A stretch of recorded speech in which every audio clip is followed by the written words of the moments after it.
Okay, so as I said earlier on today, it's a Saturday, the 6th of May 2023.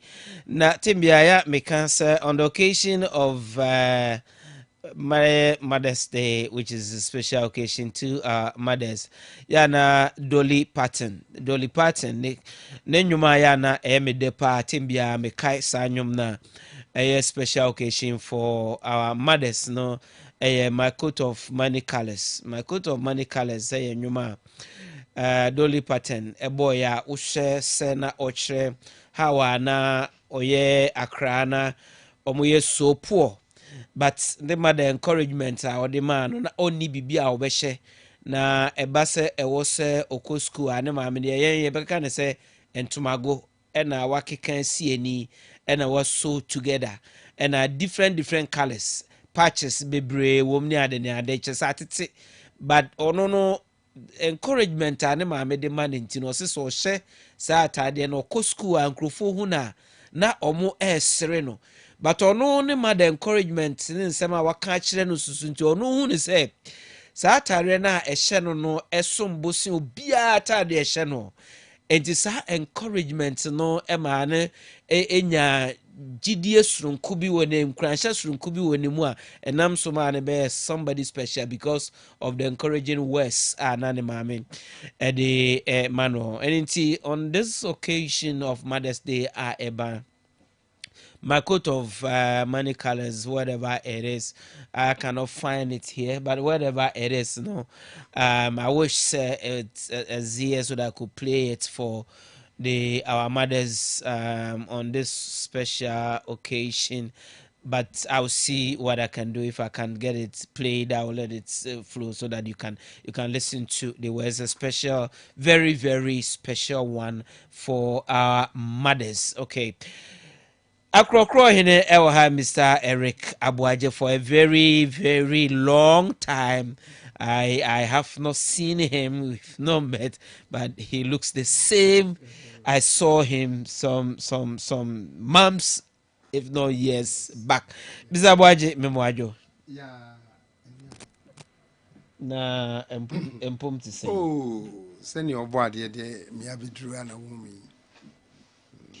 Mr. Abuaje is he is a retired auditor from the audit service, and ever since he was on retirement, still now he looks very fresh.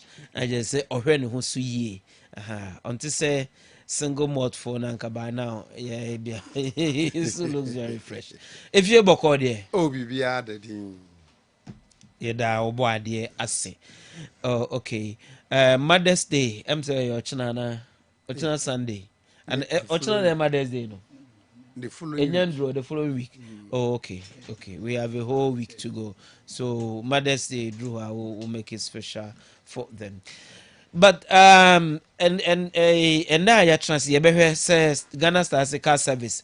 Indeed, I will say about me personally, me bomb my basso say is one institution for some time now.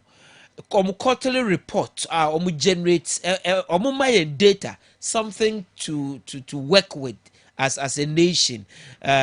Figures, facts and figures, we should resource them. They ye chuma ye bomb abaso ye bomb abaso so ye say but de another report about this time round share income expenditure and titro no unemployment situation ewo Ghana ne dia ibetumi aye any afa ho nti enwumbre ayet na say we look at that critical national important issue na ya hwese ne ɛho nsɛm no ɛteɛ sɛ na medi kan ɛkaeɛ no yɛne ɔpanyin a ɔyɛ acting director communication and dissemination ɛwɔ Ghana Statistical Service sɛbɛtwetwe nkɔmmɔ anwummere yɛagye ne input on this. Okay, which of the lines?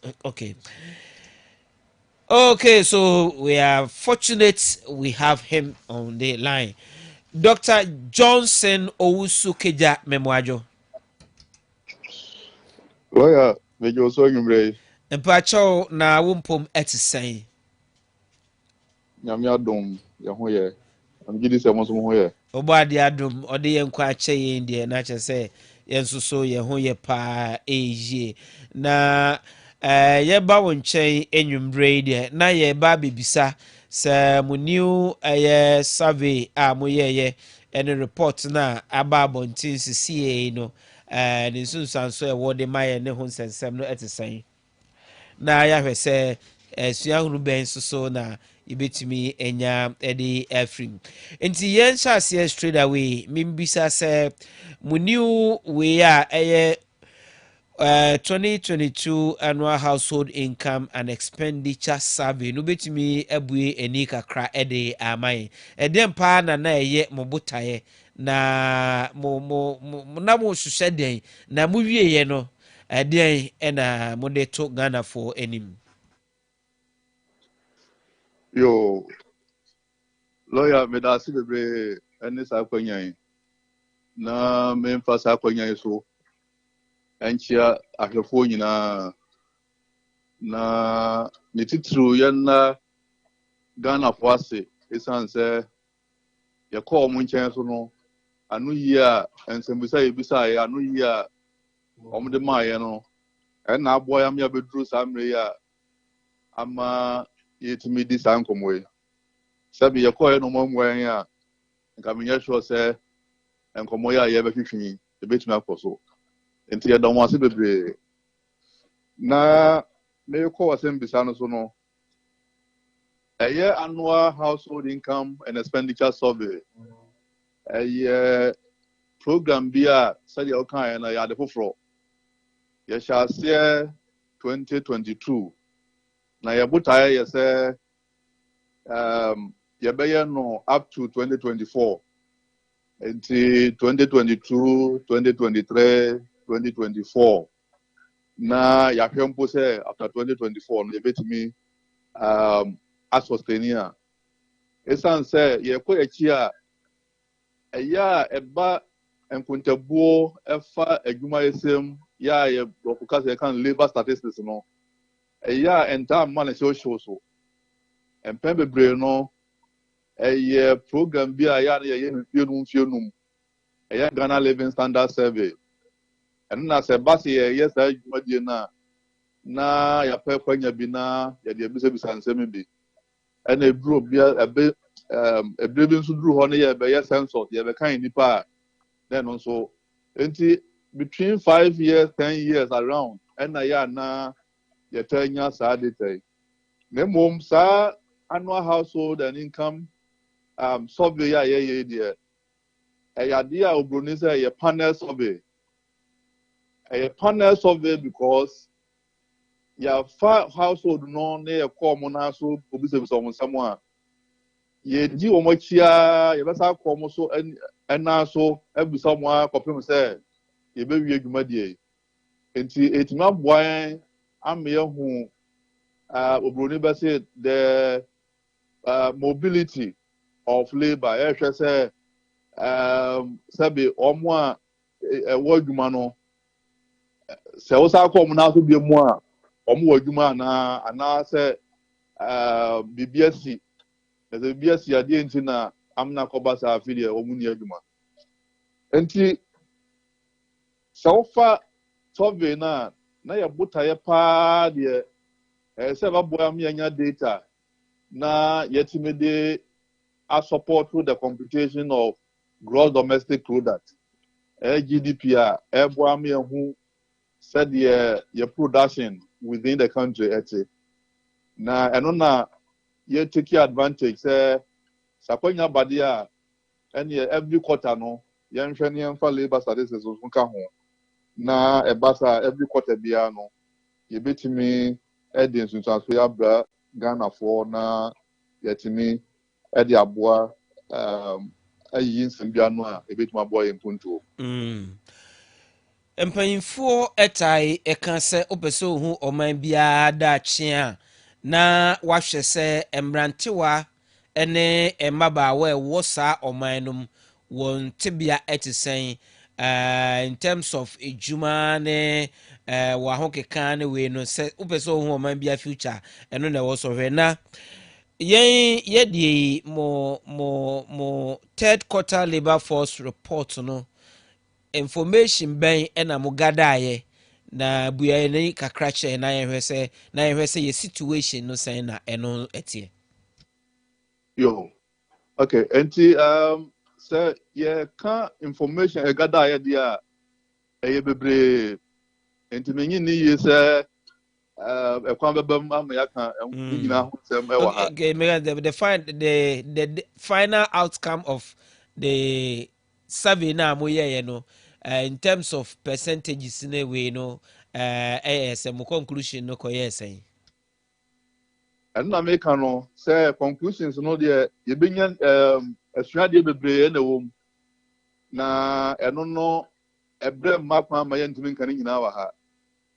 Na mmom yɛbɛtumi abobɔ the key outcome no so sɛ ɛbɛyɛ a sɛdeɛ woka abusuafo etie yɛ no yɛbɛtumi ahu nsunsuanso a ɛde baeɛ.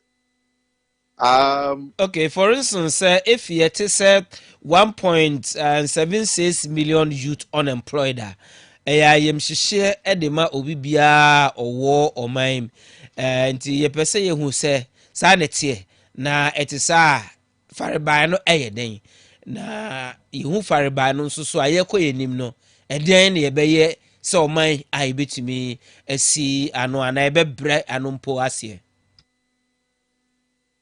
Okay, lawyer mpacha mentene adeɛ kakra bi. The 1.76 million a yɛka no ɛnyɛ the youth ɛyɛ the population 15 years and older. Okay. Ɔmo na yɛsɛ out of that no 1.76 million ɛyɛ unemployed.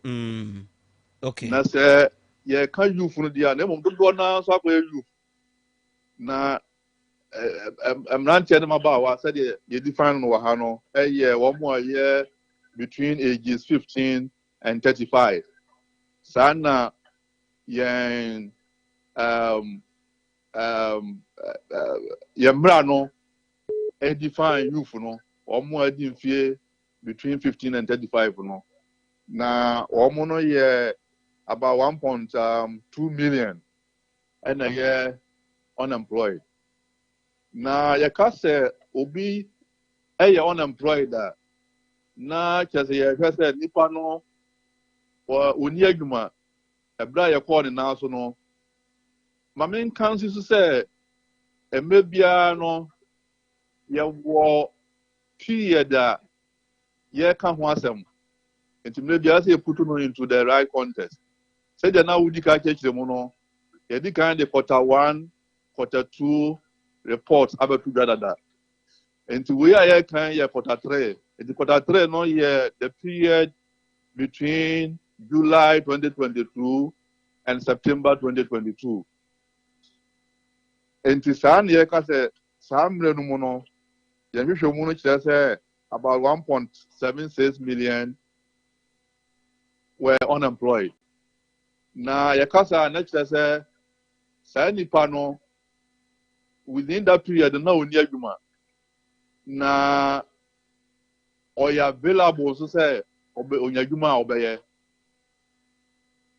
sɛdeɛ ɛbɛyɛ a yɛbɛte aseɛ sɛ ɛnyɛ obiara na sɛbe yɛhu no sɛ ɔyɛ unemployed sɛ ɔnyɛ adwuma a ɛsiane sɛ yɛ ana confusion kakra ɛwɔ hɔ ma memma on this typical example sɛ obi ɛyɛ full-time student on the school and ɔkɔ sɛ ɛba sɛ ɛkwanya bi koraa ba sɛ ɔma no adwuma a ɛnyɛ adeɛ a ɔbɛyɛ ɛsiane sɛ school no ana n'ani esi so sɛ ɔyɛ sɛ ɔbɛyɛ adwuma koraa no a agye sɛ wɔwie school ansa na wɔahwehwɛ adwuma nti saa nipa no even though at the time no na ɔnyɛ adwuma no wontumi ɛnkyerɛ sɛ saa nipa no yɛ unemployed nti na mekyerɛ mu sɛ yɛka sɛ obi yɛ unemployed a na kyerɛ sɛ within that period no ɔni adwuma ɛna ɛwɔ ne tirim sɛ sɛ akwanya bi ba sɛ opportunity bi ba a na ɔnya adwuma no bi a ɔbɛyɛ ɛde saafoɔ no ɛna yɛ identify wɔn to be the 1.76 million no. Okay, na deɛ mpa na muhu sɛ ɛyɛ adeɛ a ɛha sɛ yɛbɛtumi create adwuma ɛde ama the team no youth a sɛ nka bi a wonya adwuma a nka wɔbɛyɛ. Okay. Enti me da say enti survey questions no are limited to the kind of questions I need bisa. Said you will say something here na call policy direction as to the kind of policies that I say yeah the true form Emma Emranti and Mamba one only humano enya biye. And you know wo hwɛ wɔn a ɛni adwuma no a issues ni bi ɛba a ɛyɛ sɛ obi wɔ hɔ a ɔsɛ adwuma a onyaeɛ no mpo no akatua a na nka adwuma wura no sɛ ɔde bɛma no no na nya adeɛ a ɛyɛ n'ani sɔ nti no ɛno deɛ ɔtena no baabi a ɛbɛboa kyɛn sɛ ɔbɛkɔ akɔgye saa akatua no nti that is one of the reasons a ɛba up. Another reason eba out by say obi wo a wo say oni skills bia sabe anko school ono so a on he hasn't undergone any training yeah babo na me nya some skills a eba say akwanya bi kura etua obetimi enya ebu kon so person ono a ye na dwuma ya ohia ska thank obetimi dia start some business. But then, scan so actually now be the kind of time. And the reasons need them so the years say to me stakeholder consultations. Na you know to me at Sanseka say yemfa went to the gidi years say you bet menya anu ye was or how ya you woman. Enwumbere yɛne ɛyɛ ɔpanyin a ɔno ɛna ɛba ɛyɛ Ghana Sika Service a ɔno ɛna ɔkasa ɔyɛ acting director ɔkasa ɛde ma is acting director for communication and dissemination of information Ghana Sika Service yɛne no twetwe nkɔmmɔ enwumbere Dr. Owusu Keja. Okay, communication and dissemination of information. Opinion yembisa o se ya na empempi no yetai ebisa se na emba ene embema in terms of percentage no say ye strike ya hifo pa na enye adwuma eye unemployed eye ma ana say ye embema na problem no ana say den ene ye fareba eno so mo twem adwen si so ana. Me pa cho ai the tiane say ya dwuma no ya ye ka say said ya betima boa o man no enye say ye dey one indicator about was unemployment rate is 2.2%. And no more or man no mom the disaggregation of the data made to me a focus on a particular subgroup of the population. Na getting that so for how biano. And when you know say dig maybe say ya na ye try say ye those aggregations. And to Shemwa the kind you call all the 16 regions. And to Sabasa ye say man tamba krana or how no Kasiawa yetimi who say a war region way another or region way kase. And Sabasa ye share the age group now almost a more affected and also yetiminya. And I feel question will be a man member and if one are more affected. And also yetiminya. Na Koba say the total unemployed population, you know, say we mu Sambia emu eyama. You are saying say 2/3 of the unemployed population eye ema. and 1/3 a member. Not just a man no the war a how can say or pen or someone ya juma mobile ne mom akonya no amba na se le meka no whether a ye obema na about reasons ya no mo de ma no some of the issues of medical boss no say ebi o ha katua ho asem ebi o ha oni skills also wa school and wa nya kwanya so anye training bia na face o pese onu ampo start business ya sika o de be sha no empo ho de enti no a bad reasons no the man na dia a cut across whether or your bar and now or your bema. Okay. Mmaa no mpo deɛ sɛ dodoɔ naa nya adwuma yɛ yanka mmarima so na yɛasom adwene kakra from data to airtime to ɛne nyinaa mmarima yɛ aso aneda mmaa no nya adwuma no bi yɛ nanka okay ansa na yɛbɛkɔ no yɛhwɛ afotuo bɛɛ na ade ma Ghanafoɔ na nkuranhyɛsɛm bɛɛ na ade ma Ghanafoɔ anwummere wɔ mo dwumadi a modi ne Ghana yɛda akye.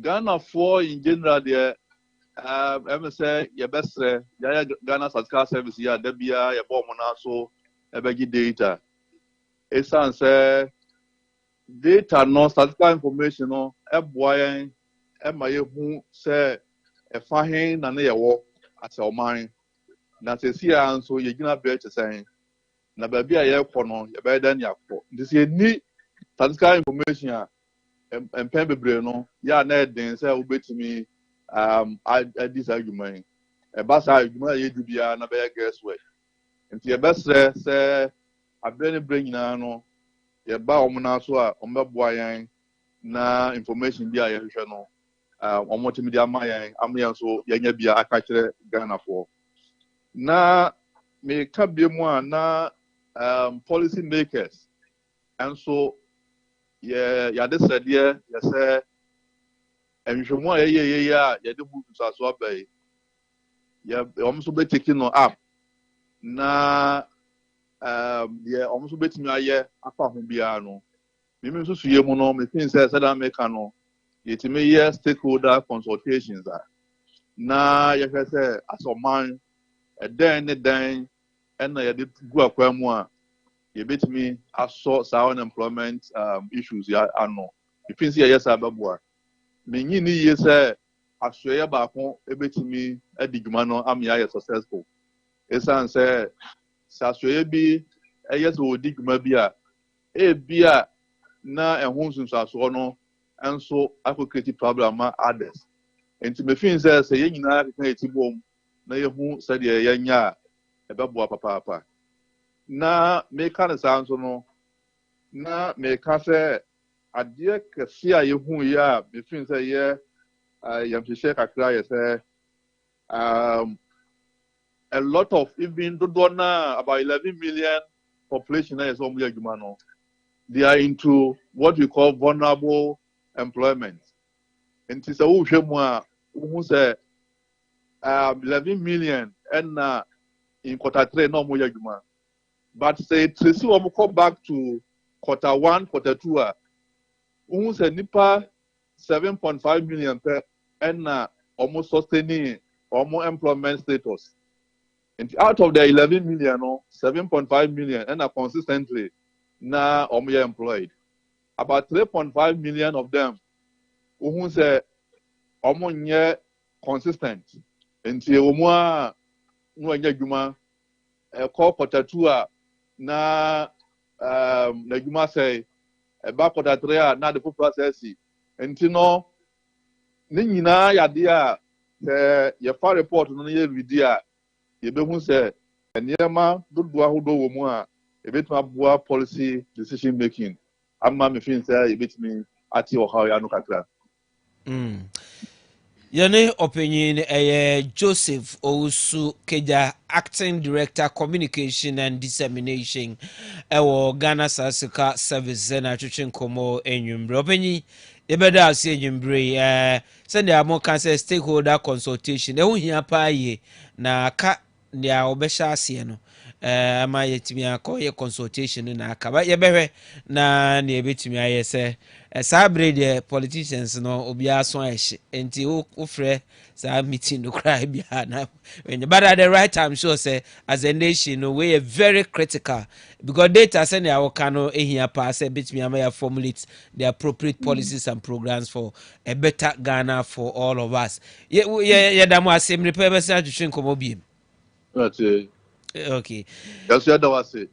Okay, okay. Nyamenka mo hono mu dwumadi amudi edebo Ghana. Enwumbre ye ne acting director communication dissemination Dr. Joseph Owusukeja na atwetwe komo enwumbre send medi kan ekan no Mr. Eric Abuaje retired auditor ewo ha enwumbre Nana Yao Sebe trend analyst Nana ya Sebe ewo ha enyumbre Nana Kwame Akati lecturer Kessben University College ewo ha enyumbre ye betwetwe enkomo ede ya fa ensem a ya boboso enyumbre eho Nana Kwame me mo ajo Eja o mira. na mbom ti sen Lawyer Onyankopon dum wache me nkwati me ho ye pa. ye do ba de ase Nana Sebe Lawyer Bogo de Onyame adum ogusu hyehyran. double idea say okay so to jumadi na so an se na yedi kan aka no ye hwe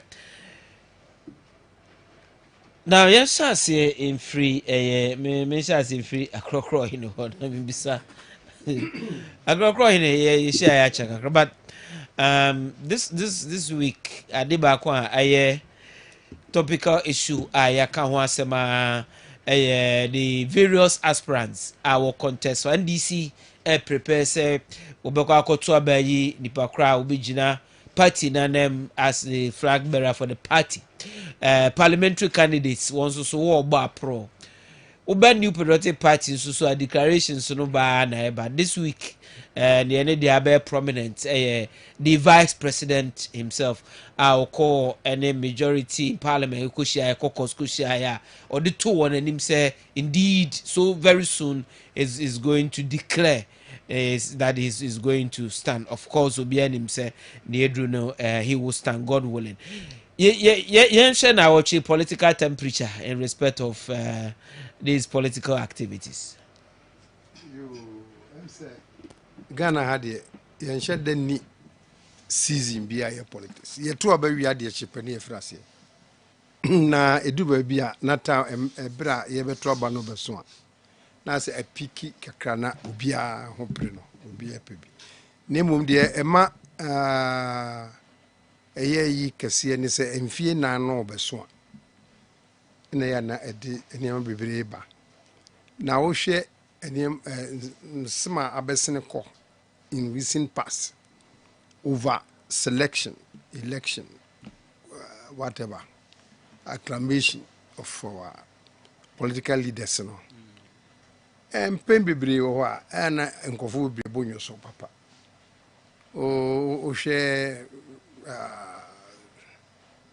the Fourth Republic and I said Third Republic in Uniano. It be my party bigu. It be my party be emutete. Ebi ma party bi kura party for no akoyi obi no ye meduru ba bia na omo ye koyi wo mo atwi ho no mo so apam wo ne dia memremfe ne eniama bibiri aba party no ebi ho nso a da ye beto aba no omutumi eha binumu ama onye free dem hope ye se kura no mpese be hu sa party ne kura ka se etwam ni nyina aba ne dia hye ho na se ne afi we die ye bayi say ye be ka MPP die ne aka NDC die ye ba fourth republic yi kura no NDC a ifiri ase se omo ye omo primaries no campaign no senia omo campaign we no hit no ebi ma me de mi hunu bi saada tembi ye kakra bi anajo no we de em se dufo oma the former president challenge pa utete a obi ye ndie de obi si ye ne on the quiet ade che nom niema openly nom nyina epipim che se ade na yedin ama omo party executives bi mo ache unfortunately no current executives no appear to be on one side and at the previous one say one time executive also or one side ama de mu aye shia sen omo normal campaign no nko omo de nke kodu da no a ye kwa ko yi acclamation ko aba no na ya na ye den kakra na we de a starting term dodo na di firi oba MPP so a omo de say dada de sa afi bia de tembi obeko bia no obia afi so obetumi di president ade yi bebre ba na beka se omo so nsua ade mfiri ensem eniema atoto previously udi free ababa se nationalist ni buzi anom time odi ba a biduru Vito Usu ne friend say Pauli num time at the twaso eba be nipa 17 kaso no mbekwa first round kwa no mo di ade na wienya close to 100,000 votes difference na we ni say ne we beko kona nkwa de enkogo na ono mo kura akotena se ehunu se nipa bebrebe mu a ede nsem ba nti ono mbete so na nteso no mu kura no eno kura na ebesa ya de no the super delegates no the super delegates no eno kura na tumi ebesa ya de no kura afei na enimre bia the president eno no appoint obi as a minister and now council so obe wo ma appoint minister say boam na mu ma no na se won so person so be president dia madwuma me de ma wo untumi nye enti fato mi nyini se wo mo mra bia mu enso se ni de wono pese ye no mra enti ukoye minister NPP na se wo ambition se wo pese wo ye president ya de bia wo be disadvantage because se vice president decide say obegina ono de obi nyina di o na incumbency advantage ni ma na dia memere fene ni ma eba eno de obeka se ni a omo nhwe ni yiye no na fe party executive say the party na hye mon sase mon rane primaries no mo take size ebere na obi aye fair grander obi betumi agina ho na se obi ko ba bi tie na no me de me hwe TV o akokora me hu se nipa bia begina TV so omo representative 97 MPs omo kan no so no obi am protest say true say omo number no figure ne bedu e ka se ye economic front fort wo ho enti se ankorete anyi nipa kro no wo ho no a omo betumi ayi no no a wono kro omo gina ho say MPs no omo constituency ento aba ma omo omampani tiase ene obi ehun ne ekosi ese bosumi mienu miensa wo papa ne be yedwuma bia no wakọ ne sesese mi hu are fa ho no so wo pani wo ho mo amomo sisa front no enye mamo no edi na wotwe mienu bosumi mienu a ne yesi mumu aduo wotwe sini pakro no da no mo pese obesa be president na mo ba be kan we ni masan ba ye ho se meto aba mamo munyenya atwom why you standing now because mo say honye nipa o hwe ho no ono ye pani wo ho won de o ma ye president nipa ko ka ho de onko fie enukre anase baby ade ye ntase o nyanche ade mi nyanche mami kan yi na proposal ko she sa me say ye Ghana ha MPs na can say let's be specific because this is a public issue. Yes. MPs can say finance minister. Yes. President enyino because ono ka ho bi and ama economic challenges are yenya no it is a one resign IMF na ye kono kra no e benya problem and a president say wati but omo man time no mfa yen IMF any ho nema okay but that person is not contesting and it's not contesting but on economic management when hwe ho say the same economic management say economic management team no vice president dey in charge. So who complain economic management session and your personal kind of to session but economy is nowhere specific. Oman ka say economy no finance maybe no more issue no relate to specifically to finance. Na finance and economic difference no maybe say finance and economic planning. And no say finance no papa na wo di ade nanim e de akọ IMF no. Omususu say nensem bia no nensem bia the public statement why yenti no emma na wo dwen me de mete no omo anka say IMF no nti no omo empe no ni omo kan say ni economy no ko no say ahon kire wo omo mention the vice president. No, yes, specifically the finance minister. My point is say you mention somebody over bibia ye wo obi ono hweso as the head of the economic management team. What am I say? Oh, economy no budget ni nyama nyina wo na abeka we be so dollar ye never to prison ye be lock no ni nyina afiri ho ade nso anya tehwe bia bofiri agodu 15 ni ade a yenti nso ano tio na fed you say so what kind of sad there so what kind of economic management team. Yes, then what you also saying is say somebody like Alan Kojo Martin is also a member of the economic management I'm not team. saying so in that regard then why not he should equally be there and nothing no resign. Say there so resign tio afuko na oboa me economic management so or your member kura no woko me at the time I issue no buy and he was so part me so can say so prepare me mean what happened but to me say there say there ono happen so that's one point na say nyo ono nko na enyo ono nko adenti na ho no ye ne ho no I don't point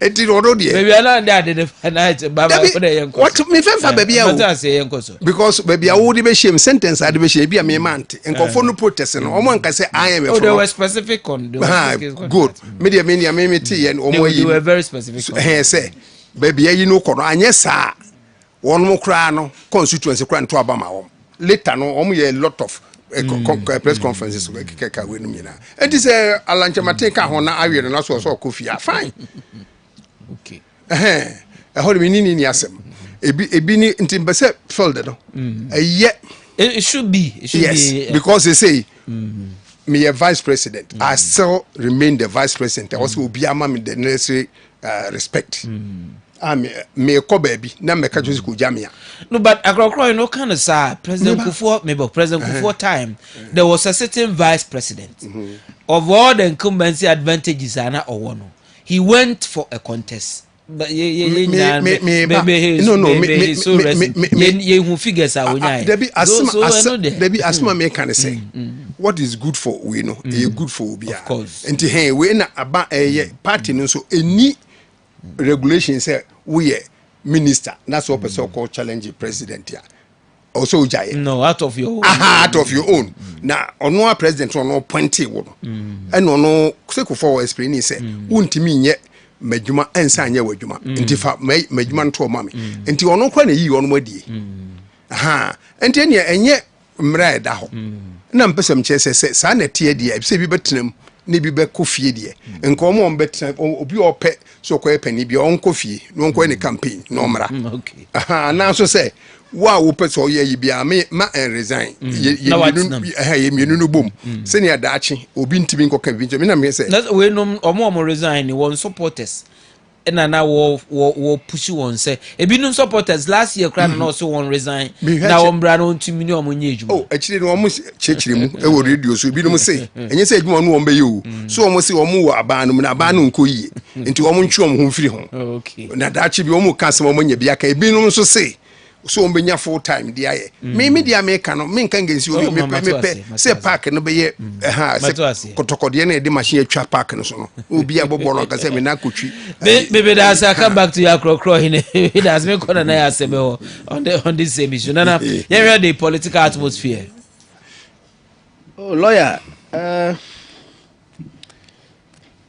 as usual a picky because contest aba NDC for the animu enche bia ekoso enu nti we there also mu campaign na as part of the campaign no ena ensem bitimi koso niam bitimi koso ewo mu a aya na ye interesting on say NDC nya contest den say ewo internal when it comes to presidential the only one who ya nanka air ben contest was the Fonka games ewo ekosi sunwan no but no kra no the way a percentage ni nti no esa akoye say na ye enhyeda nye biasa but this time no niam bi kakra ebem na ewo se who dynamics a eko ye body politics no ye wo enipa ekoto saaba no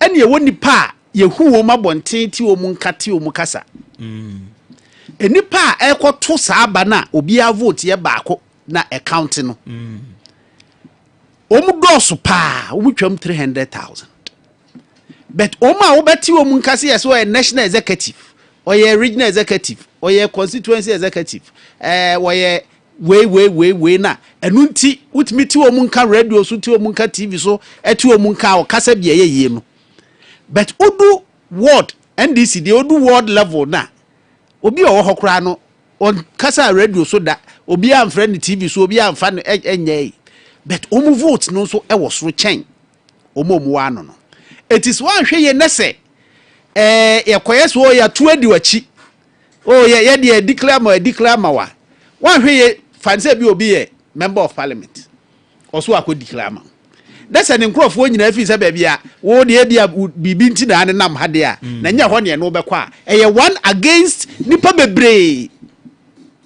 wonu anu duru dwom a wo kasa yete it one hwe ya the political atmosphere ne be yese wave ne be yese ase wo na a favor but one manage sade ni ya itimi ko against on the grounds ebiana total disconnect ebiana total disconnect say EIU report na buy any introduction of NDC DNA was to say NDC bet me like you say bet me about power 2024 na so mu person mu rejuvenate the candidatureship na enko mu nsesa na enko mu fo bi ti say Dufo Dr. Kwabena Dufo emra aden no kire say the this wave incumbency wave anti-incumbency wave na report na ka say omuhwe niema miensa titiru baako economic situation da Ghana fo no Ghana yeden eda ya no eno ye baako the tosu mienu the handling of domestic bond restructuring no ho niema picketing no say pensioners card say the handling of it and the perceived of bad governance sa niema miensa wey create anti incumbency wave it's not just in this case no ukura ye incumbent no kotiaw na onunti enu predict say the likelihood of NDC coming it when ye conditioner precursor da hofo aban no ene MPP omu se o ene ye de tu hu anamon economy no ye boy homodin baby ana dollar da ebia ye ni sei we da ha ye ni sei governance se omu try se omu be ye se eti de omu se this wave no negative wave no eba ni nyina no omu ye ho adwuma NDC de anso ye se nko omu rejuvenate candidatureship no na se de da bia okona NCA no ono efri ho na nko obi ti se Dr. Kwabena Dufo ba of course so complaining den kodwobonsu ese ya amoni din wo munti no one the office our report no report was one tin din na mkaso na se omka se such as no mde identify such as no but on otumi to bomba ku bituma na ye hu nti no so ne nam go so ha ba bia on so ye ne kan to bomba ku bituma na bizaze or sure because no anyway into us now se wohwe oma wohu se omu ye mpanifo na akrokro he ka current executives and former executives. NDC chairman aya no mo various concern say former president Mahama Ekoho no mo infre o so mo may into that ya na den na ya na o mo prepare ana say ya na ehun the bomb ana say den because videos na ya ehwe no bi wo ha introduction keke no na eno so akofa nsempi why what was the problem Ebia nije amroso on say maka say so obi mount political platform Ghana ne wo kenye milu emfa koko enye yi mano omu na nke ya mu nom na ye jai milo no si ho na se bi tra ko ba bi de a ebia na akokreti aha nti ono de ya futu am de ato dada so ti so omu num milo de a minima de kura ya na obutra ko obi a be di president oye you know with me enkai so no na obe introduce no so oba ya na the all boss edi na no ntimi mo no coincident no ne former president to din eyepe o nyina de dramani eti na ni kwan se ye ne de kura so obebo yese etimi yese bia nipa bia obi kura wo mpena sam kura ti wo ndi kura na hawo ana se because na ana wanum koko enunti lawyer shock etimi ba election etisemu if you say the padodo no se obi message enu omu fa me say omu yeti omu nka no a omu ye declaration no they are not even up to 10%. 90% no na se wo message na enu ho a na yehwe NDC die former president say wave bi so a eba ne say okoba bi a na asenkrofo kura timi na nya nkrofo a ewo baby eye nkrofo e delegate NDC delegates a o ma ba che so obi a twe ne di a o mu ko etimi eje o mu kwan no o mu negotia na o mu kosia na ebi bo away former president o mu bo na away ayi de ende na nye delegate de si ono ani krom na ayi ho no on de na nye delegate but enipa na bo ahia o mu kosi ohene na ho no ofire no ko obi na o mu bo no sa away no to de bia e wo different with o mu wie so o mu be kire mu de enti a o mu ye sa anema no and it was spontaneous then the lead to domi kwabenya de no ne ayi ni nyina o say domi kwabenya de no me fa free say eye chairman na odomi kwabenya ene kwabna bobi ansa entokwa bi na omukun no gidigidi radio so keka chese wuntimi nka sa asem mo ka ye no enu afidi ntu sa de no na akọ evaluatora de enso a former president call ya no so away na ohwe se ne anema no ekọ it can be orchestrated say bia the opponent ni bi ewo control wo certain areas betimi aye bibi but say ekoye say so spontaneous say omo ho ni nyina gi boom na omu yes ade na e was a mass signal bi na every bia so etakoye say messaging because ohwe EIU report ba ya na messaging ho asem ase say ba bia dura Ghana for ka ho asem economic issues finance issues enu nti obi ti say Dr. Kwabrado for krofo nya ne mugidie say onu betimi aso saade na no more than a former president eti say more so when they see parliament na reason awode ma say wo sesa minority leader na wakofa ato forcing aba no was say because of say omuhu election we say economic issue and you know it is going to be play a major role na enunti ehun behia say was some leadership but I was asking myself say na mo kan say na to delegates no team sa dia and then now say na mo kan chiro say you have somebody in terms of finance and economics or a guru e wo ho a wo race no bi. And then you have a former president, or a communicator, historian, and all that. Then you are saying he's a Mrs. May leadership in parliament because issues now they call election 2024 no is about finance and economics. I mean, then what signal are you sending to delegates? It is a ekodru esro ho eburunum na ye presidential ho no na obi nso ka say na sad trend na you there no the buy no I say economic and finance issues now it will be a crofo benya nbugidie no na akọbọ e de atia. That is the dynamics now. Oko MPP mu the same scenario so ewo ho of numbers and messaging. And omu ye open declaration. Na omu hwe say can they carry their constituents along with them? Because obi ho no ye declaration ma obi ubusa ho say what informed that declaration? Ebia eno ni dodo na e wona ase no link ni ho. Wo na anim nipa no no akonya bibi na ane no eye say ya fine na omu so makai.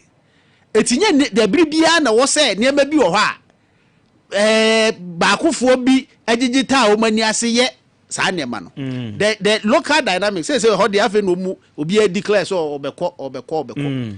He NDC ayifo no de ekwafa away ba no hwe obi ti say bia kuku ani do homo ayi say omuye o say kuku ani do homo akodi Dr. Kwabrando for side and omu kire trender ema bebra even former president papa na o say ye man no tea ya man biscuit no wadamfo no omu nyina I mean the other time I listened to him and say adi na enu ntina ma former president ko ka say de emsaso ono abema omu biscuit omu mo bia nkowe obi biscuit no that ono so okodu for side o say bia enu ntina ono so ka kire say oma say de ono obema tea obema biscuit aka ro ma nkowe obi tea ni biscuit just say message no ho no na ya na anyway enema no ewo interesting na politics they as usual enema sa awum but messaging any the electoral college no the size any the composition of the electoral college no so wan hweye now message no tilt fa baabi kwa because here you there that way any front out changing no parliament I said you obedi we anim no so wan hweye na test na ye de amount no mo ntimi andi so sa as a party say oh yes ye pe obi a obey economic yi ya fa ama no ye de akoma de ono no ebi a emma ye chances no enye eyi papa na say na ebi a party no eba fa na and subsequently messaging said okay abono nso pa osima adonum eye mienu menko eye nana kwame akati wona menye na adwenkyere on this issue nana me tie adwenkyere on this issue Robro ini you are so active very live on radio yenna nyame ase esan se na otwi hwense ma city Ghana mamu ne ewiase nyina na especially santimam tutu kwana nyankopon hyiran bebre esan se na otwi mu hene di na woda na otwi mu so se hene san di ne 24 years na ye kase so hene san wo UK san ma wo inshura kase ma Ghana man ne asantima ne wiase nyina ti yensire nyankopon Odru Buckingham Palace one a Prince Charles now King Charles III omo encounter ni we ni cheze nyameshira Ghana o te Ghana na you have to be proud na me monitor eno na da hon eze ohwe niema na ekoso otimi se nyankopon o hira Ghana o hira asante eno o hira bibi mai eti ene nyankopon wanse na afa mi nche mi nuamba wo ahene ono so wo fa kiremra eye atwema ufri UK no wadu franchise bra chwan okay to aso ameza ko che utu fuchi do pene so ene ye hwe nsem a na otwie CCC Ghana mamu especially ya manuel semi MPP ni NDC nia ekoso ya to be honest with you ye beka say oman no ye wo kwantwa ena ye nuru ba bia because when mpanimfo ayi omuti a omu pray amanyo nsem pe party ni mu odi NDC ni MPP nsem ekoso na ohwe foma ye bisa ye won say those who hold the power to decide onum so say me started from the MPP angle. About last week or so, a few days, me can have said to me, yes, our special delegate, you know, who ain't here. Okay. Because Nipa Kakrebi, Echo selected 5 out of 11 as of now. Assume Mrs. Umina Fale dia. Nipa 11. And a minute number be Echo 5 out of them. Ama a form 4 na onum can be a wumua or mukamesea, esino. Echo 1 out of 5. Yemu say I once said, super delegate now recently. So 5 out of 11. A lot. Me pacho you. Sa close we are babe shemu from elsewhere. But I be in the tertiary. From what can say from elsewhere no if you infant. To extent because is it not because of say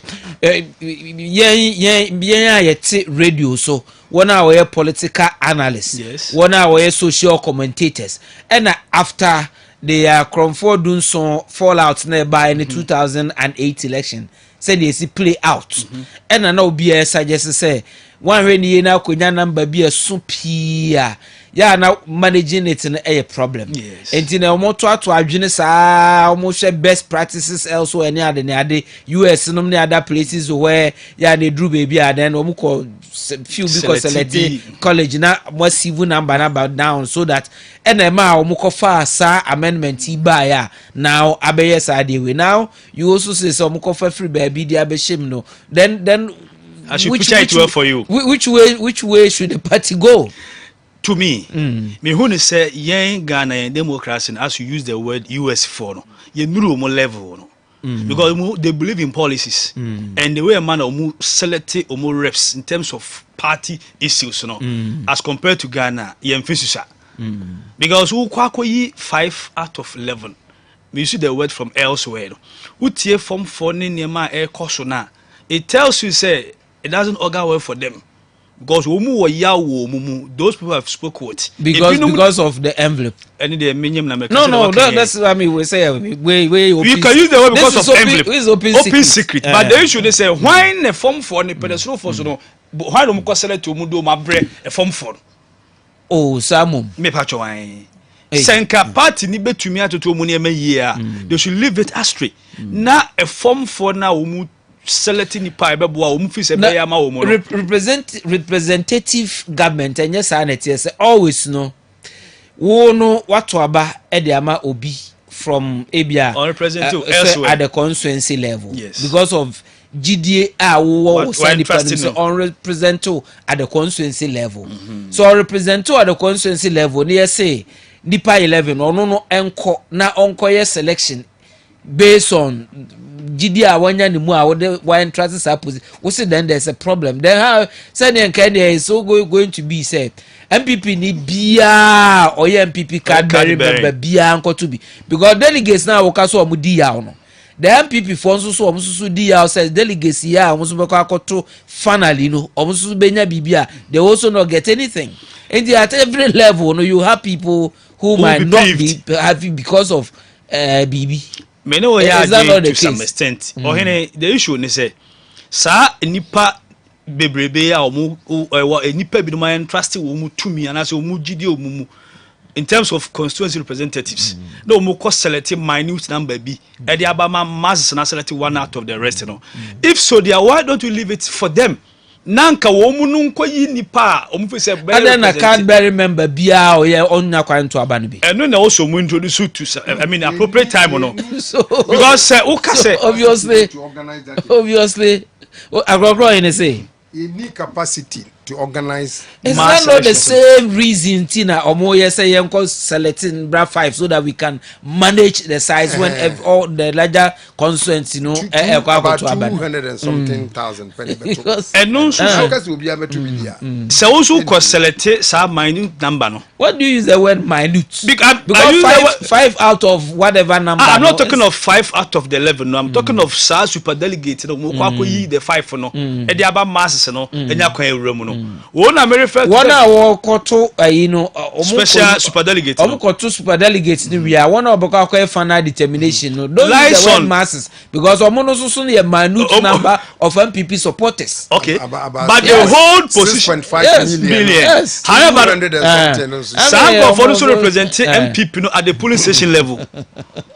Ohene Pacho what I say papa lawyer. Very well. But canvas the argument because the man make his argument then they say sa mpanimfo kakra omu kwa koyi 5 out of 11 no.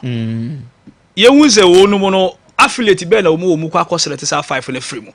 Na masses na wo form na omu represent party na the grassroots because bear in mind say to me na party na pe no omu winning the form at the police station level say na for eja aka you know and this omu ko select ni a form for no so dwin different from the omu presenting omu na ye mu say there na betumi nsusu so ben be not here you know say nipa 11 I ko gina of the 5 first 5 na be ba no you be follow with it me kan che me so omo be ye follow outside 5 no obi a wo ha obetimi aye popular so no na masses bi a wo ka say masses pe no tell me I mean between me no why I mean don't let us belabor this point why na sa nipa 11 ya wa bobo ye betimi abobo di because we know say presumably em fa so nyina be file so mo nyina be file of that 11 no the first 5 me crampo dem can say the first 3 yes. So you the first 3 in free ho why na aka wo ho a wo say ono na masses na wa ase sen ko mo pen why papa lawyer me argument is say nke betumi asa super delegate no anyway there's obia is obvious to say first obia betuma body say first 3 ni win win bi a wonim say so far 3 bi wo ho mo then ya o first 5 ni mo to you it is obvious I mean sanity but sa party leaders ya omonso aselect om candidates so mo betuma say we betuma ra me candidate nti e beyi na firi how oh no one of them of the 3 now okay they be o say ye yi ni free party na party le begu so no onya na party no o toti o ma na say no we say candidate fence kwa compre ko they be o kan o so mu e fee say o kan so o ba no se ne esi hu no na o pese o yi ni free we point na me boa no so sere na bocho me sire wala roma me ye makwan Emma the better na aba we okoto a Kennedy unfollow within the first 5 how can that be possible oh any fear delegates be able to because the kind of grounds are no the kind of grounds are all built the same yes he's everywhere he's going everywhere he's working very ebinum ho a da bia ye chi omudin apart from so omudi omucv a started baba bonting for maybe 2 years grad obia 4 years grad obia baby omo say dey ntina ya na edu all of a sudden no person omuti baba lo paper so just because omo ye candidate so let's face facts I mean papa in short when the mechanic say that be as a party debate to me as super delegate no mo person mo introduce no omo enclare of obia card bearer member bia nko to be me that's openly how na me drag about say bedru baby no omunye ni liberal ye kan ye no sika involved no abako he wada ro say party ni kasa omu be ya to run nation was akokro he with digitalization aba it's possible the party can do it the digitalization way Ghana for ahen kwa na omutumi bo agro digitalization way abey say party ni kasa omu be ya ombetumi there is a way out it's party ni kasa okay mo ye conclude wait but wada ro mo de me on that one say na akrokro he ka say card bearing members of good standing ekoto a party ni nya capacity no me feel say menene nya adwe ho and say answer na ebeka say we card bearing member of good standing good standing means you are a contributor you also a contributor it is a month to the system who you are 10 cedis a month another month correct you are 5 cedis e true say ekoto aba na ye be use be 3 cedis of usika we tu ya no na eye per it depends on how you want to do it so person depend na assembly one particular point yeah no police station by police station to be closer to the people say saying how many thousand police stations? You say by police station, yeah. It depends on the numbers. Omuye card bearing members of good standing. It's me electoral area. Regional level crowd you can. It's possible they can do it. It's possible. MPP for it's a matter of omuye good standing. No nya obi na dey kofa wo. Na kofa wo. Yeah, they say they can say party ni kase ombe for time to come. Also be ya dia. Ombetumi aye. O strategize na another way plan is starting one build one elsewhere. It's a platform apart to betumi agina so ahunu total number of card bearing with what omuye contributors to the party amoma tumi put omu house in order abo amane ma you are active or you are active.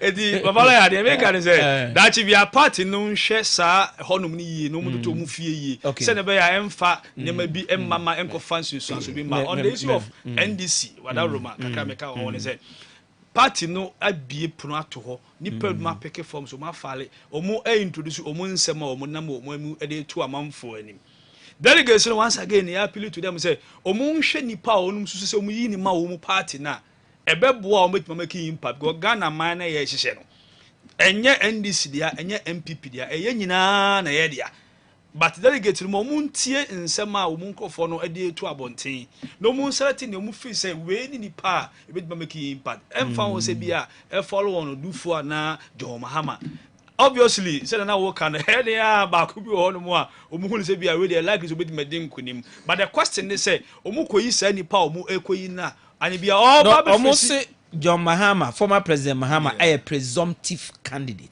Meaning, so no, they already know. I can say be declared. That is what most of the leadership on the campaign. No, na yes, be so caution say. Sir, one hour to me use to bro for the presumptive candidate. Ebia na omo form majority of. Ebia no down na the word presumptive no kura ontiasie. Why na adwin say no be no. Whatever it is. Very well. I know what said there should be a mass education on it. Emma delegate for ne koto aba aten nsem a aspirants ni dey go for no. Omo kotiasie yi because obi tra ba bi use bro fu bi a those people omo koto aba no one thing e wo kana se a. It seems as kasa na wo kana. Basically, the own number. But this is election where it's going to be also share for the first time, no, in the history of NDC. NDC, we share akuku dambia wapeke forms. Our contest or personal contest as members of parliament. It tells you about the amount of money democracy is growing from elsewhere because where can for example, you hear near Santi Memu, do baby import to some extent, no, Nipa be no munya candidates for moon contest. You was money a cassette. Card-bearing members in trouble. Last election, NDC for your attempt. Upa could be said into a reverse. Omo reverse. So much say initial we no almost say MPP for the crew for rem near. But I mean my point is that and that technology and digitalization. So we a serious party. I say which means civil why membership from a very long time. No, you can have an album. And 100% credit at least which 99 there about to me and there's all there a day cry at their channel to about which is son a defect ko a different party and so na de no utua ka dues bosumi bia utua it is all party foforo na say obedjoy obedje card na utua so ma ju sika uwie na decision abe take no eye wo mu so member of ayi na wo mu yi no na wo yi mu ma ji no akwa bi. Anyway, so mama me is unfortunate. Monfa encheme miso presumption no be akamewa because man now also text messages because I presume say people know but it's on the screen. So mamo here TV there you have the benefit of the number.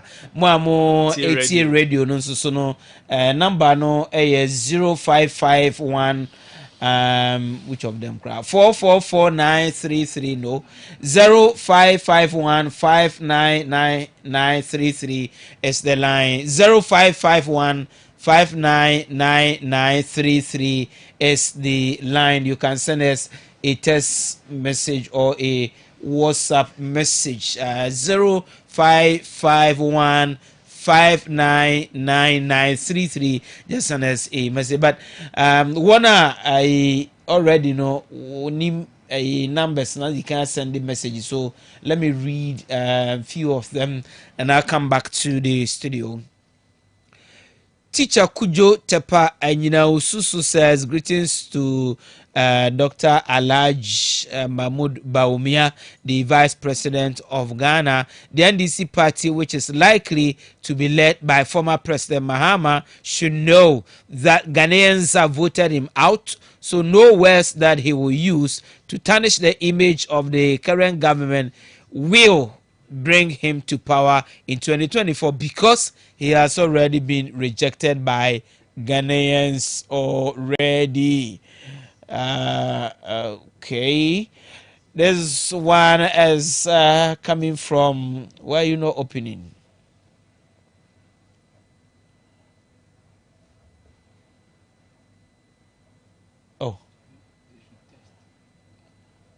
Oh, the test is here. Who open and answer? Who send the test? Yeah, come over. Okay, so oh, stop this thing. What's that? Okay, I'm battling with myself here. Okay, so okay, it's not open. Honorable Dakoa Newman, MP Okaikwe South deserves more terms in office for more development. Samson Kwabenya sends us this address. And Kwabenya sends us this message. Now, this one says, Lawyer, I wish my daughter Nana Kuya Amisa a happy birthday from his daddy, Sir Ember, a teacher at Ehua MA Primary, Bekwai Municipal. Okay, happy birthday to you, Gail. Good evening to you, lawyer. Please, why are you using the Vice President Mahmoud Baumia as the economic management leader and not saying same to the then Vice President John Dramani Mahama? Are you not doing hypocrisy? So if giving credit to Vice President Baumia, do same to Mahama during his time. America from Salaga South. Well, I'm trying to understand. It's not about you attacking me, but I'm trying to. May try some message in a but man said and tears yes, auntie. Watch them here. I will appreciate it because me who, as I say, former President Mahama has been a president. I will call for a contest. Now we're talking about vice president and economic management team. I don't know why you want me to go and say what about former President Mahama. Now he's judged not as a former president, but he is judged as a former president. Lawyer, thank you. But what Mahama and Kwabena Dufo, including MPP presidential aspirants, are doing is childish act. Why can't they use the money they are wasting going around the country to apply for one district, one factory to employ we the unemployed citizens? It's time some of these leaders to think far and stop their greedy character. Nana Boaji Trimdehine from Shidim. Okay. One employment in Timemobia party activity. Okay. Thank you very much. Continue to be unemployed. There are people who are not sitting down saying that they are unemployed. They are doing something on their own to get employed. Ghana, our leaders have a lot to do for we, the youth. Serious. Don't foreigner, yes, the youth also have something that they can also do. I always use the example of young people at university. Play they come home be 3 people. Almost you app bina and crowd some person would do on birthday. Then just send us a message. Yeah, you know what? Send this card their account. No more one thing. They go and buy and they make a crabby. No more packaging it nicely. Why now? We send this card in advance. I'm no more to turn the mano. Omu we are omu pasu we are one kasa what you delivery guy or the baby no. Say surprise. Now, they are coach they are ending now. They are making money. What was my university minya jumanye because more tie and got an office in nya jumanye. Okay, meanwhile you are using iPhone, the latest one, the latest iPhone, the crowd. What if you also nya jumanye iPhone nkrofo to me the year operation nipa year save nipa away. What you want the year WhatsApp. Good evening to you, lawyer. I think in fighting Galamsey, the chiefs in Galamsey community should not be left out. Honorable, please, okay, help me. Okay, today we have not yet discussed any Galamsey issue, but lawyer, good evening to you. Looking at the economic situation in the country, we need someone who has the requisite experience to salvage the country from economic woes. And so former President Mahama is a preferred candidate for the NDC. Thank you. Ampofu K.A. Chumasi from Kumasi sends us this message. Also, me Edo message about good evening to you, lawyer. Please, the way these politicians are throwing money to the delegates, why don't they use the money to create job for the youth? It's our taxpayers' money. Omega One Sefshi in Ketsiaso. Omega One. Okay. NPP primaries Okai Kwe South delegates, please retain Honorable Dakoa Newman, MP Okai Kwe South for. Naso mudi enyen draw kra. Ngrofo eye submarine campaign. On the ground. Thank you, lawyer. Please, from Prince Togbe at Buoho, NPP is going to break the 8 because NDC is not the alternative. So over the 30 million Ghanaians, NDC want to tell us that only Mahama is the one they have. Chia, he says. Okay. Chia as somebody's words. Lawyer, thank you, Chief Alan, all the way from Eben. Samra Boy, he says, Chief Alan, all the way. This one says, good evening to you, lawyer. God bless you. Tell Nana Yasebe that I started loving him from 2016 when they were the 3 wise men at Utek. Please tell Honorable Kennedy Ajipon to use Dr. Baumia as his vice when he wins. Thank you. Concerned citizen Kwahu Obomi sends us this message. Interesting one. Good evening to you, lawyer. I am Emmanuel from Cape Coast. We, the delegates of Cape Coast, are solidly behind Alan Cash. Alan all the way, he says. This one says, good evening to you, lawyer. I am William from Asante Achim Bompata. Please, we the grassroots are resonated by the indefatigable performance of our first class vice president, Dr. Mahmoud Baumia, DMB, Beba, he says. Okay. Now, this one says, Baroski from Sisewa. Ghanaians are not ready to bring former president and NDC to power again. The alternative is very scary. Hi to Honorable Joe Gatti, MBB presidential aspirant, hopeful. Okay. So just you can keep sending the message. Let me review of the messages, and I'm back to the studio for us to continue. Okay, so messages, where are you? Was opening. Let me go back. Okay, where you this one be what cry? Okay, where the please stop calling me, because me I cannot pick your call. Which one to be this? Let me see. Which one to be this? Facebook? No. Where is the messages? Okay, yeah. Okay, so straight away, messages for this one too slow for my liking. I am Peter. I hear. Please, does the okay? Do the delegates consult their constituency electorates on their preferred choice of candidate before they elect candidates, or they make their own choice? As for that one, I cannot tell. I don't have any evidence of any meeting where somebody swore an oath. Good evening to you, lawyer.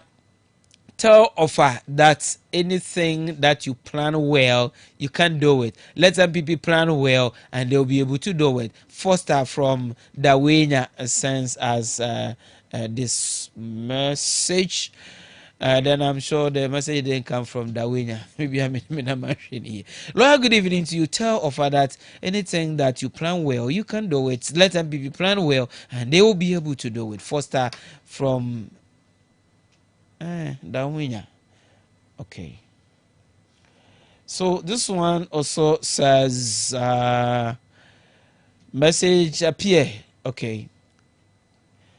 Good evening to you, lawyer. I am Honorable Ajete Junior Sefshi Bekwai. Indeed, the special delegates should have included all constituency executives and regional executives. We plead with the delegates to choose Kwajo Nsafua Poku, KNP, truly the voice of the youth at the grassroots. Delegates, you hear? So NPP are not tired of the lies. Okay. Please, your language, you should mind your language. I don't. I said if you want to insult me, but don't insult my panel or that one. I will not read. Me, if you insult me, if you are lucky, I will read. Please, as Mahama, did he leave something at the Flagstaff house? Where I don't know why you're asking. Okay. So this one, the producers, please do something about the messages. It takes a very long time to open, and once you open, this thing also comes up to disrupt you and all that. Work on this thing. Let's vote for Canada Japan. The man is already solving problems, even though he is not in government. Salim, I was to send us this message. Appear. We want to read with him so that we can quickly go on. But you are delaying me. The message is please, maybe you have to clean the system. It takes a long time. Don't like it this way. Message where you appear, please. I am okay. Now back to the studio. Pamcho, now let's go straight up. Let's deal with the labor statistics from the Ghana Car Service and politics. So person making a quick comment on where no problem, but so, unemployment it's also part of policy. I mean, it's also part of policy. I'm told as one of the topics that was disseminated. I don't know how, but that is the first one on top. 1.76 unemployed according to Ghana Car Service. Scary, yeah.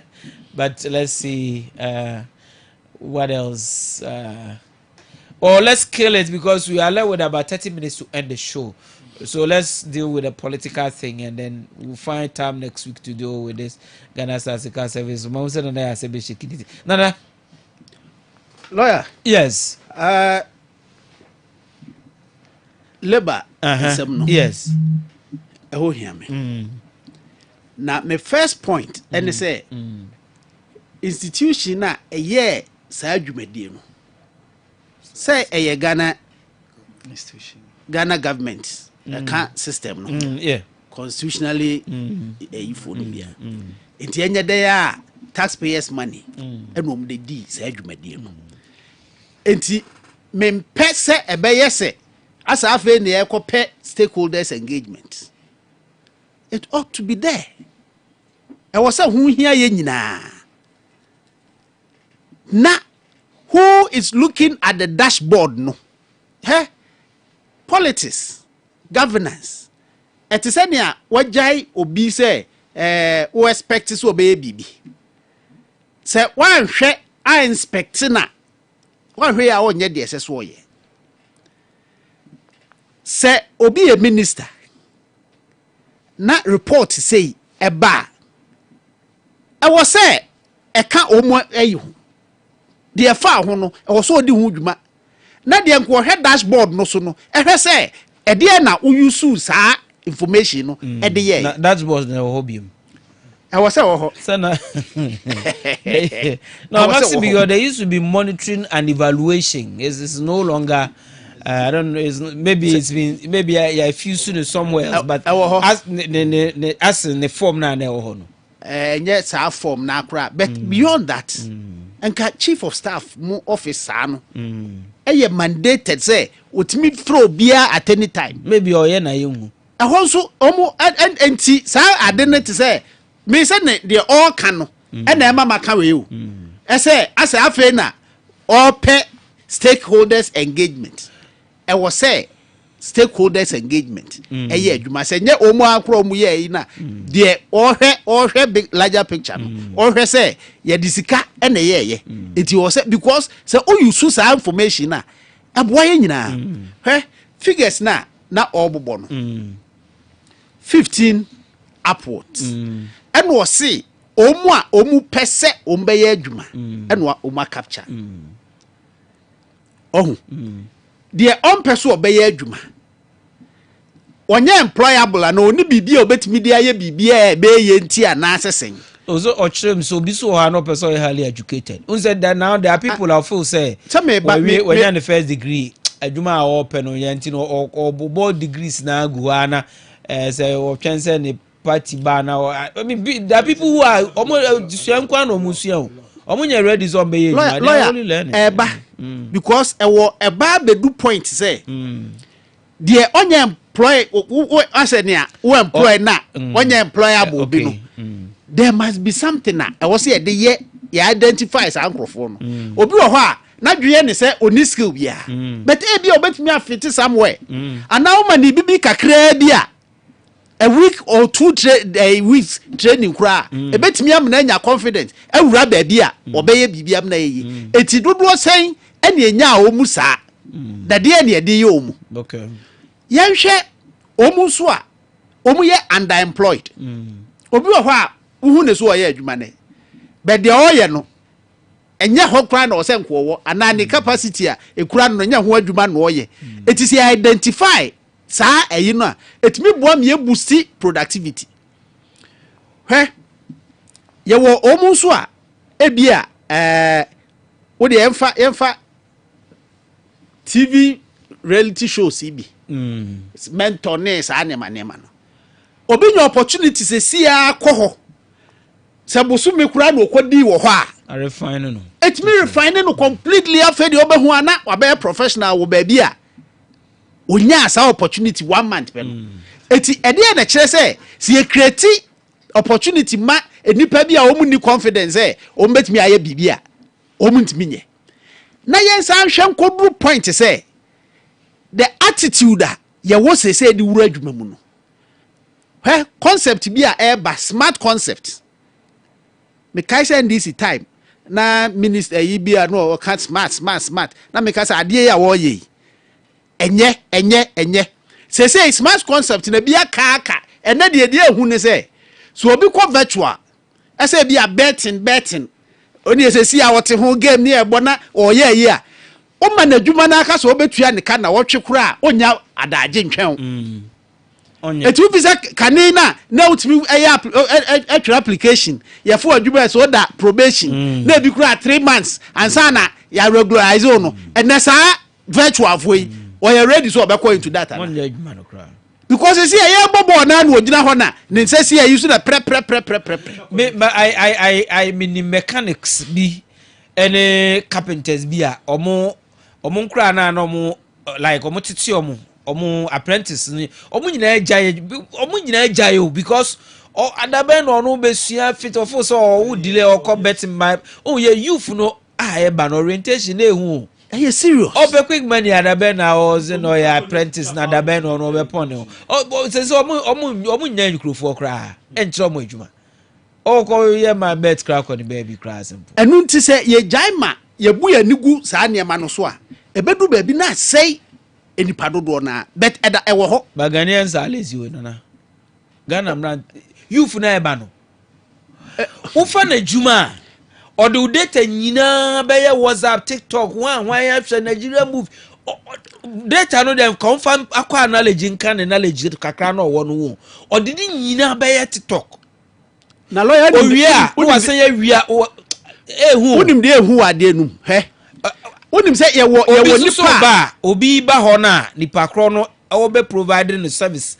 ama nipa kro no atua bi na wo anya bi e de atua ne kan na wa muna because or be disrupting the WhatsApp phone bi a o ye wo phone so enu nti wa ba ho no ho ye nahi masa ehu na another aspect pa nya slightest opportunity obi ya wagu adwuma onim say obi ya wagu adwuma obi a wo adwuma dada owo eyi a ye de ye adwuma techniques ye de ye adwuma wo skill o procedure o bibi ye de ye adwuma na wanya emfaso kakra no person ko expand wo tre da adwuma num no say ehu kura so say akwai say tena ba bia wona ye wi akura be hu kakra say wo bie branches ebegu amade akura wo na akura no so asa be bugu aka ho all because of sa adwin bia hihye nkrofo tim say so obi wa adwuma na obi koye bia aso so ogbo ne kro no eti sa de na ehihye honesty say on say akwai ama nkrofo high nkrofo from India ne other places ebe managers okruma aneno nko artisans omo ye omo musisi dan omo ye omo ko from Togo ne Burkina Faso ne ade na de ombe ye adwuma. Enti yenhwe say sa attitude na change no ya beka ho asem because enkrofo krasika owo adwuma dada obetumi abie aka ho ama de oni adwuma ye no enya bi but o make attempts so obie sesi a obi be wia na ma adwuma na gu no kra simple kra yenhwe ne emayi because youth no orientation ehu ana figures no wo nya adwuma wo say the latest iPhone abana opebi iPhone no so na nkrofo to me on the phone no obi to me the serious idea was building money income ono no pe na ehye na task ho na ekura no na ukura latest iPhone wo so ni sky dey to ready but that is the ambition. You should own the latest iPhone. Hey, maybe anyway, sure my technology ever boy no was a boy no omo ko TikTok no ko China for ne ade for na ye TikTok no e kire say o pack car no something that contributes to knowledge. What the ubagana TikTok, hey my brother. Some Mariana Makasa my yanka. Alright. Yes sir. Orientation enko yi. Yemra statistical service. GDP. Pacho ben microphone. GDP. I said the same. Gross domestic product. A dear ben a constitution. 99% of Ghanaians yenim. The BR politicians the year campaign. We generate 10% of GDP. A low no way saying and if yenim and away no person more if I can be so actually senior. Arrive at GDP all these years. Say obinya sika sen na ye tum se or ye employed. Adwuma so obi o wadwuma. Ni income edu sen na aban no anase sika service for ni tum se or ye employed. Won't me anchechiri mu anka hwe. Mambisa no. Maybe bisa na nke bi o chire but to be fair to him I didn't ask. But I will say your daily minimum wage. The office obi o ye adwuma Ghana anya 30 cedis bia no ye employed. Say minimum daily minimum wage 30 cedis.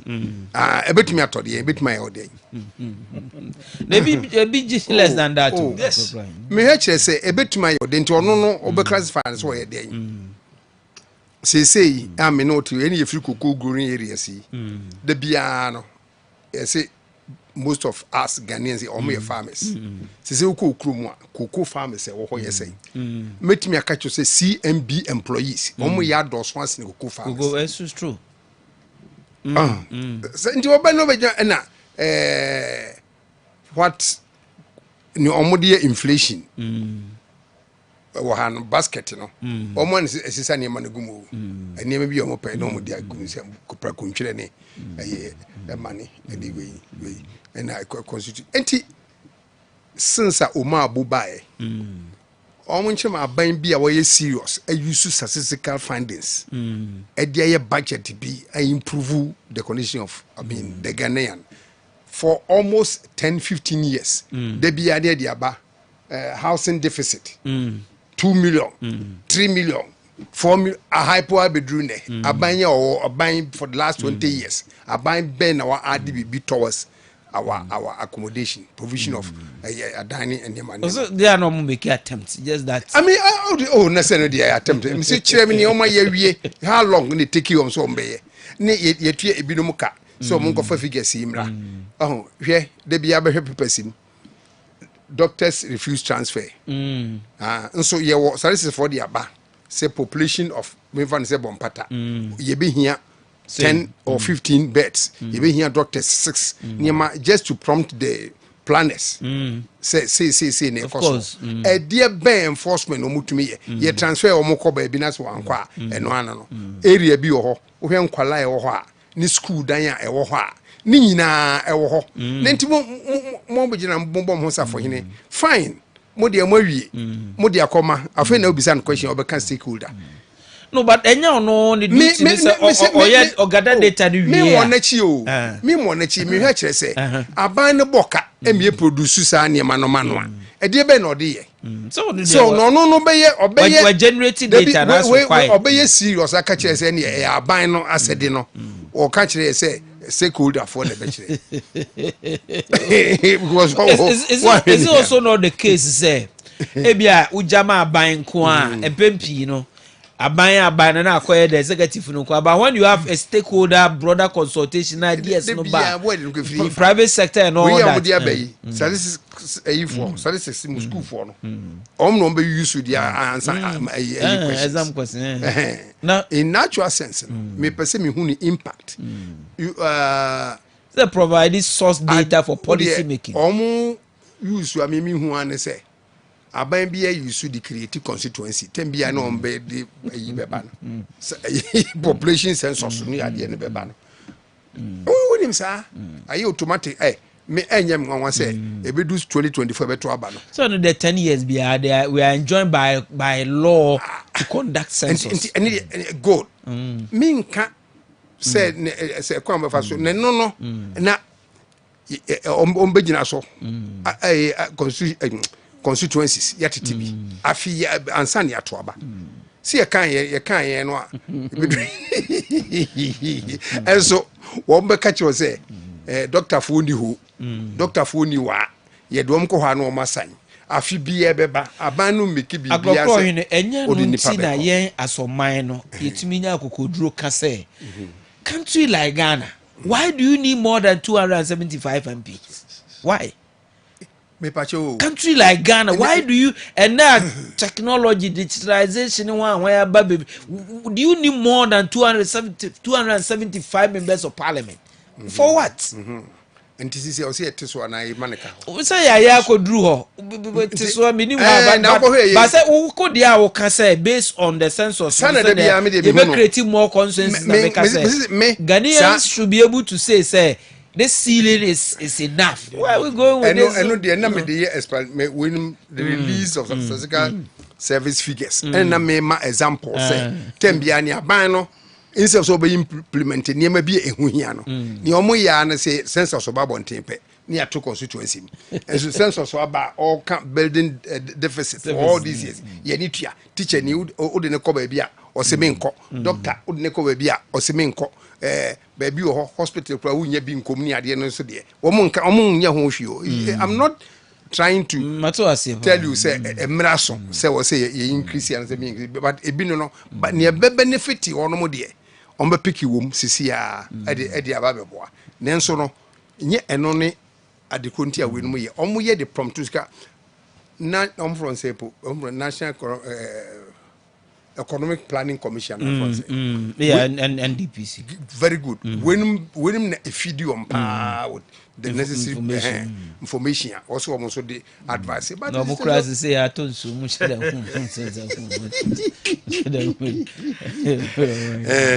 enunti ebi kwa na party bi so be gina so atcho the manifesto so be gina we no nyina so the atcho manifesto of course enti afede udwe ho say manifesto kra na in politics kra na organa na hunya yeah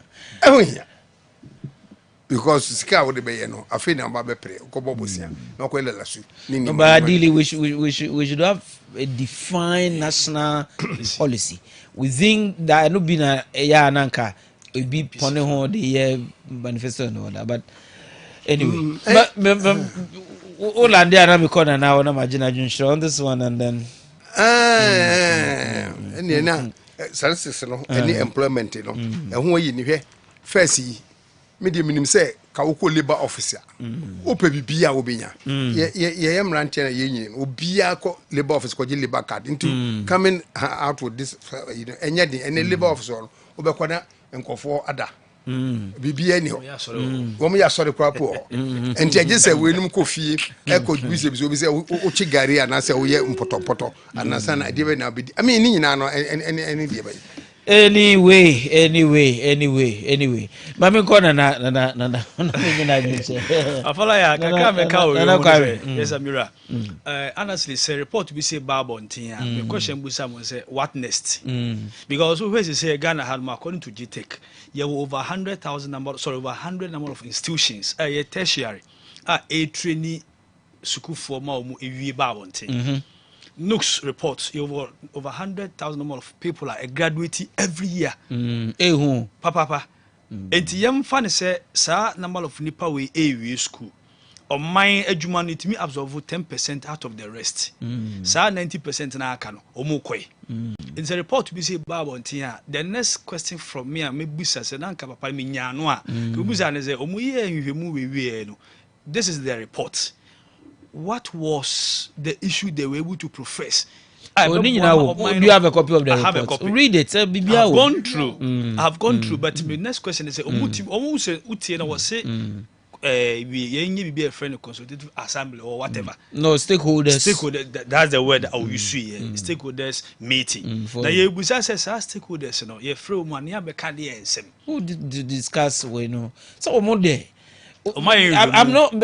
I don't want to appear to be defended, but my point is that so omoye. Ono dey say omo kra no krampo no omo ye ejuma bi na omo di we no account so that yes so they ebo ba ku kum no mami no they are expanding say bia omo compile data no omo di we account so that they omo yusu sikana e dey am omo ni yie because in one adena or not the way become out, they end up getting more data for us to serve as a base for us to think and plan. Well, plan. No. Now why but you can say beyond say or generate say come do generate we but they are saying say information there will be important for national planning and development. And then if there will be a consultative or stakeholders consultation so that people can meet and dilate and discuss it for or more way for better way, that would be good. What I say, mesusu say, anka omo ye we nyina wie no at least komo sam prophet adwuma bi omo fi se bi anka omo nipa no kokasa ye no because so koye nhwemu no mo no ube bom ska ko esa nyu omo budget say no say komo ko adwuma no budget no kosa de no papa la tie o se wa koye nhwemu de aba. All that we know is that so research on something that we are unya into us and that is if you are they be the generating data Nana wada room so be commission of inquiry we any report no submitting report but to some extent so we research on this particular issue the uma ye dia ba abontia ye nya nipa 1.something million enya adwuma no so when I so almost so much say o my nhwemu awie e dey o report ababo nti but at least the youth on my years 15 to 35 for my years I think o my we awie nka o mun tonko so nyenko se my hunu se say your quarterly reports in the protocol ebeba almost say o may up to 2024 but they shouldn't end here okay so na me pacho o mu ye nhwemu ni wi a mo mu fancy o mun tonko sususu bibi ebetima mbo ma sa ne ma we na ye hu no o kire bi no ebe free system ni mu because o ye nhwemu o bibi ho papa lawyer now the system ma ye nhwemu me nhwemu wie no ma hu no say na o man no emutie but whatness were they able to come out say bia ye electoral commission or organize election we no declare president we have no we na juma but na so na mention president that be o papa lawyer wada Roma is quite different from maybe a different electoral commission why na juma ne say oba organize elections we are no declare elections we declarations we are no submit am appropriate quarters me aso yin no asase but this one is different from maybe our different papa lawyer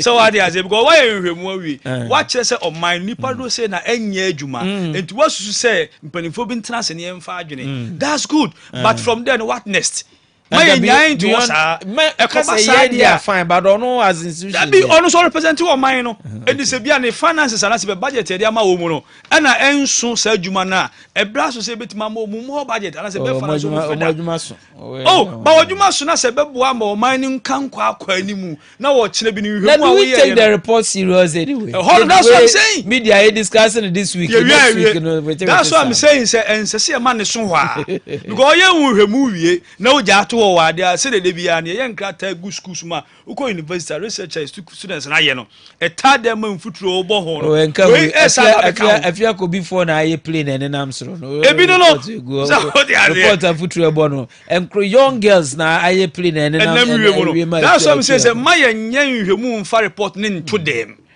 yenya nhwemu nto na nyina nhwemu na waye no so propose bibi e it tells you STEM education yema ye ni nko ho. That's why I'm dragging them to, because say anya sad na say day in day out no ye be nhwemu be wie na report ni be to them say na wo kan ye ni discussion on media platforms wie ye wie a o kire bi na nhwemu na ye no cost 90 Ose ka che na academy no dia na o man ye ya afa ho enu na wo say ye make sure say baby bi afa ho ma ye nye nhwemu no ye wie a ma nya nto o sa. I didn't hear that one. Oh. Good evening to you, lawyer. If MPP supporters think that the NDC will not come back to power again, they should also think that they will not remain in power forever. Kwasi Jumako Chebi, okay, sends us this one. Now this one says you are so honored. Good evening to you, Kessben. My name is Nana Kotoko. I am from Western Region, Ahanta West. My greetings to Dr. Okumi Ando for NDC incoming MP for Ahanta West. Okay, we're here. This one says, good evening to you, lawyer. Okay, Ahanta West, the same message. This one says,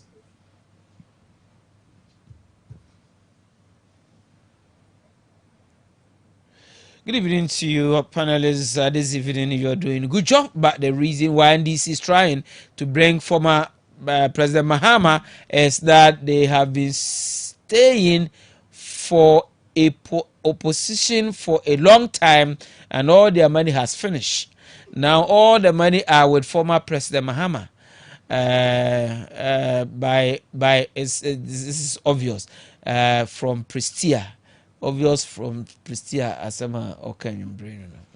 This is Kanasa. Baby ona so no mbeko. Okay.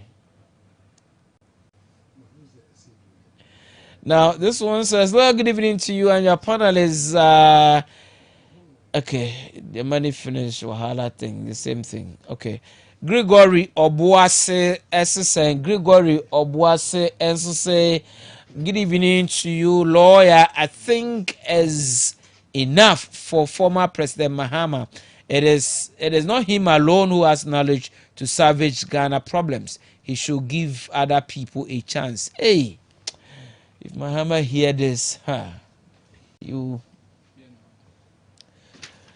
okay? So hey, if we invite trouble, give me. You have invited trouble, give me. Okay, so Doc is back on the line. Dr. Johnson Owusu-Keja is back on the line. Hello, Doc. Hello, Doc. Hello, Doc. Yes, already, no jump, no mommy. Am I feedback? Wa? Okay, sorry.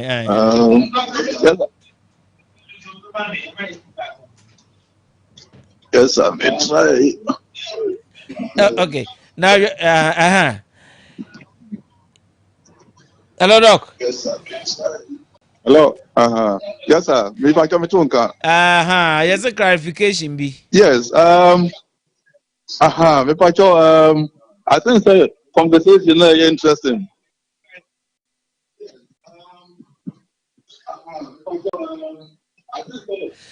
Doc, other said television. Yes. Open TV. My sound don't call off. Yes, I am in feedback.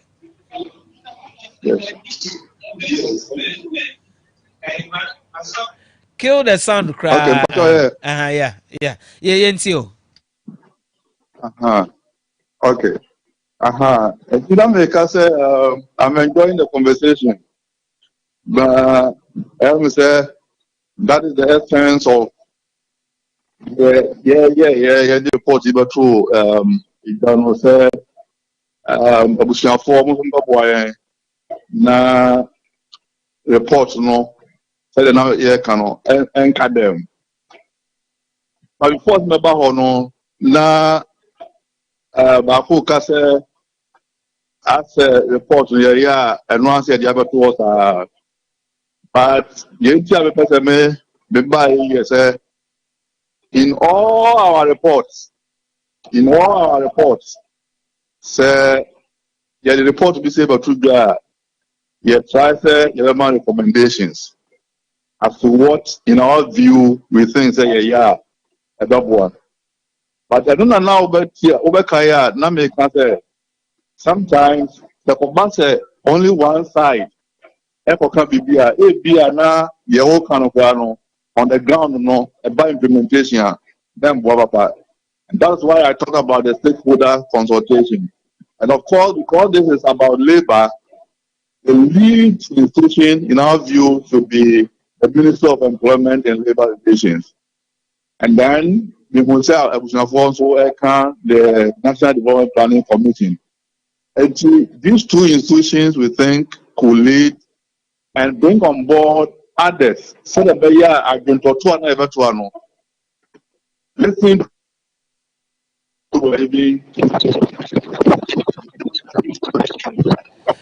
as to how, realistically is what I was talking about. Say sometimes on the ground, now, if you say that's what we're doing, you say yeah, and other than the other. Then reports no there no you try say you recommendation about. But the last point, I'm afraid so and no reports I did by any other question about and I'm moving say whether the statistics about to be and before the year now. Now and na yaka aka say the use of statistics in the country is very low. And the other idea a problem I want mine. And also interested amount for use and no interested policymakers use use data now churning out edidijuma. No more the extent of use and a problematic. And yes who say Kessben TV for instance, more checkers had him. Said a bear, the government penfolds who say, I almost said, dear, say, or more than far statistics now, Pascal service, official statistics, the other two journal, and a bear, they say, and that is what we are pushing for. Say, Ghana should become a statistics driven country. So the piano and quite a guesswork. No more.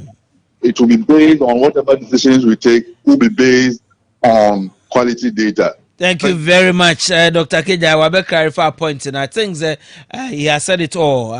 They done their best. I can say now. I mentioned the stakeholder consultation, where it should start from. The Ministry of Labor Employment Relations. That goes straight away. John Mahama could be a preferred candidate for the NDC, but not Ghanaians. What again can he do for us? They should give us a break. Teacher OP Bosome Freho sends us this message. Okay, so quickly we 8:50. So okay, my main call WhatsApp messages. I want to read their home. Come saying messages were delayed times. Good evening to you once again. Please, I don't understand some things. Anytime they rate an unemployment in Ghana, they always include those who have completed university. Please, what are the purposes of going to university? Are they going for white collar job or for what? Pristia Kutu Chrome sends us this message. Okay, so let me go and read the WhatsApp messages and then I'll come back to the studio. Good evening to you, lawyer, and your panelists. Inshallah, coming 7 December, 7 January 2025, His Excellency John Dramani Mahama will be the next president of the Republic of Ghana from DMX inside Kintampo, Bono East. Sending us this message. This one says, Honorable Dakwa Niman, we've read that message severally. Lawyer has said that because some Ghanaians are giving credit to the former finance minister Dufour as the best finance minister during when Mahama was the leader of the economic management. So the comparing should be Dufour and Oforiatta as finance minister, not Dufour and Mahama. But you can only compare Mahama and Bawumia when he was a vice president and Bawumia now as a vice president. That is what I'm trying to say on my earlier message. Thank you, America from Saraga South. Okay, we hear you, America. Good evening to you, lawyer. You are doing a great job. Keep it up, NPP. The NPP government and his team will break the eight. They must work hard to finish their projects nationwide. Greetings to Honorable Mavis in Kansambu MP Efija Sechere East Agona. And this one says NPP should vote for Kennedy. Menaba Abeka. Oh, they should vote Kennedy form for president. Menaba Abeka sends us this message. Odu Dimfra Kennedy Saadiana you. Good evening to you, lawyer Peter Mbro from Corrado in the Abura Asebu Kwamankese district. Lawyer, some of us are keenly monitoring the campaign of former President Mahama, and we don't hear any proper alternatives from him. To Ghanaians, Ghanaians must retire this man in politics once and for all. I thank you, lawyer, and I will say thank you too for sending us this message. Lawyer, our economic vice president has sent us to IMF again with this time something called DDEP. Chief Alan, all the way industrialized man from Eben, sending us this message. Good evening to you, lawyer. Delegates must give a chance to Dufour to lead NDC from Krobia or him among from sending us this message. And this one says hi. Okay, I also don't want to say hi. Please, senior brother.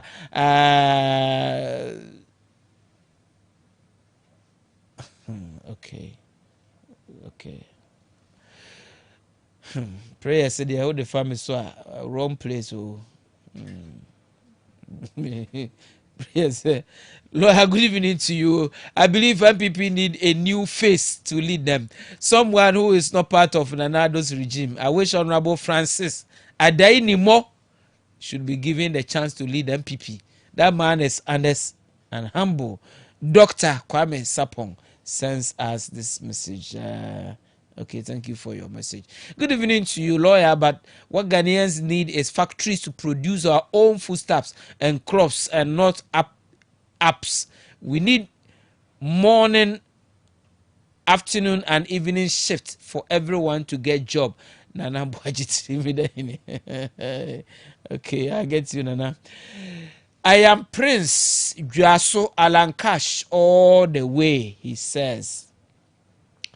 Lawyer, good evening to you. I am Honorable Ajete Junior Sefshi Bekwa. Indeed, special delegates should have included, I think I've read your message somewhere, I do remember.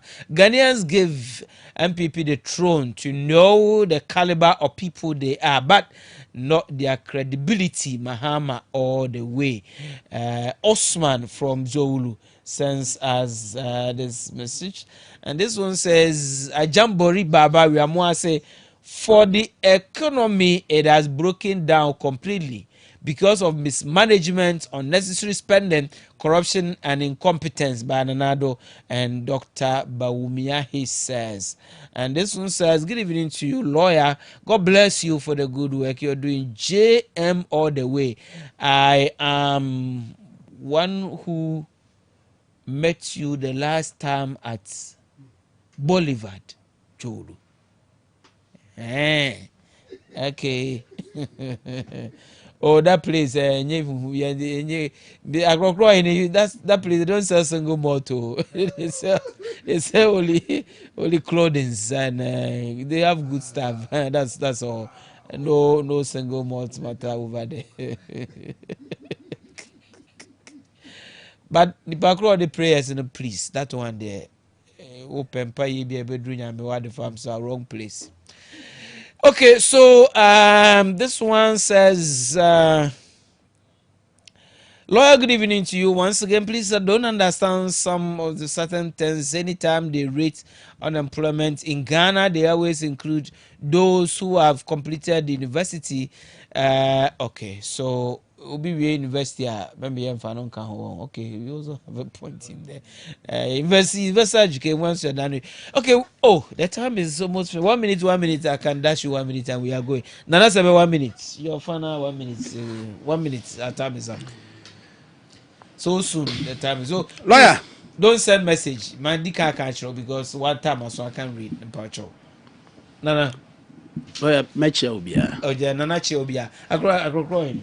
Oh, Mecha Obia. I grow crying as a Chiobia. Nana Kwame. I reckon say the next 3 months a year report to Babu Timpany for Mecha near Kwakusi. They have some fashion for more of mine. Oh, yes, Nana. I said after 3 months to come on.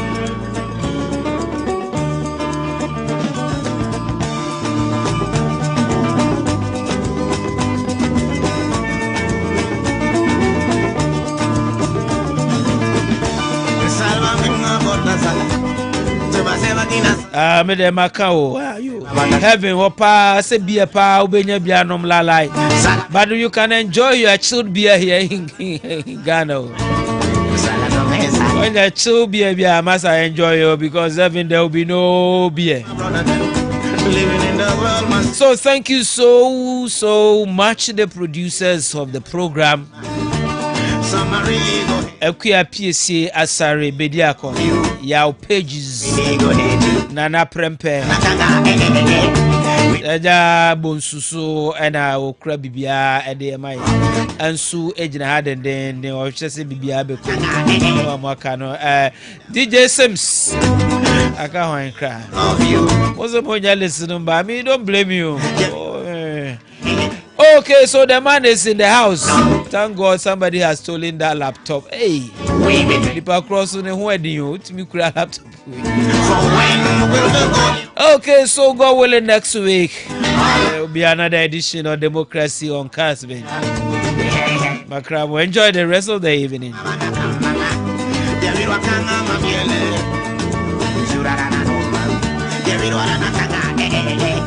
Contra mi mayele para no, mambo te viene vale, ya vivo ahora no.